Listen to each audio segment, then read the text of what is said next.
Hello, my name is Justin Frederick, and the literary movement that I chose for this assignment was the Beat Generation. I then created a website to kind of encompass all of the information that I gathered and everything that I learned in doing some research and finding out what authors were notable from this time and what works came forth from this period also. Their influences, what they believed, the time period, and what their movement, what their generation was truly about. The time period for this was the 1950s up until right around the 1960s, 1960, right in that area. Um, some say that it's very difficult, if not impossible, to define this generation or this movement because it was so small that it can't be considered a generation.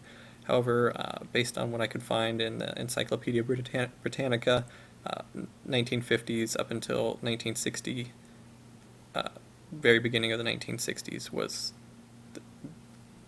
the right time frame for this generation, this movement. This movement was very nonconformist. It was very out there. It was not mainstream America by any means. A lot of the authors and poets that were very closely associated with the movement were either homosexual or bisexual, which was not something that was perceived as acceptable in America at that time. Um, Nearly all of them used drugs, mind-altering drugs, hallucinogenics, things of that nature to experience mystical and out-of-body experiences. They also used meditation, or they would combine the meditation and the drugs together to have that experience. The way they dressed, the way they spoke, the way their hair was, the way that they looked, the way that they participated with society was not the norm. It was very, very out there.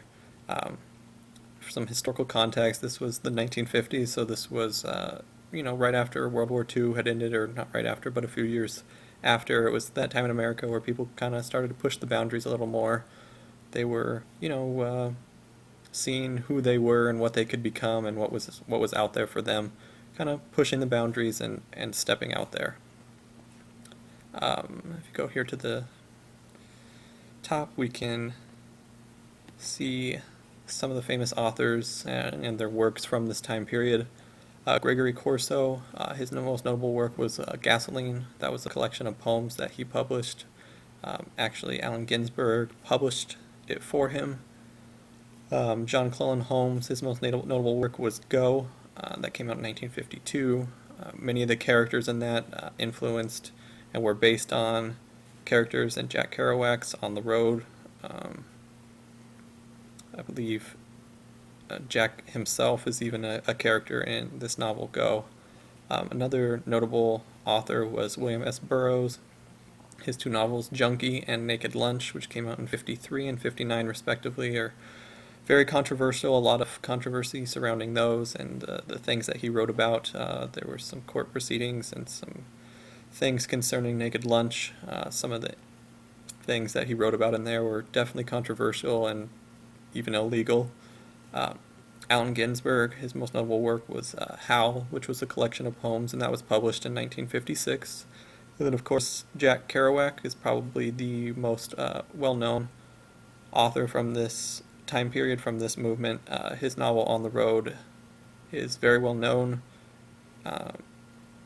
He's probably the biggest name to come from this movement.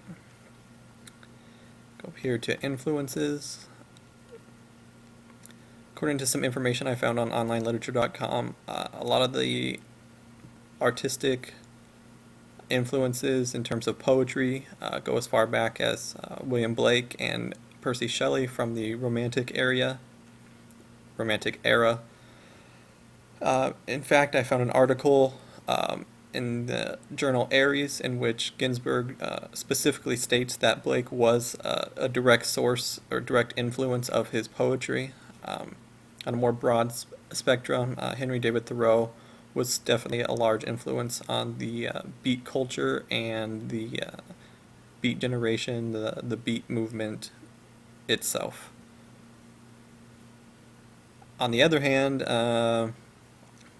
T.S. Eliot and those kind of from the just the previous modernism era didn't really reflect well on the Beat generation.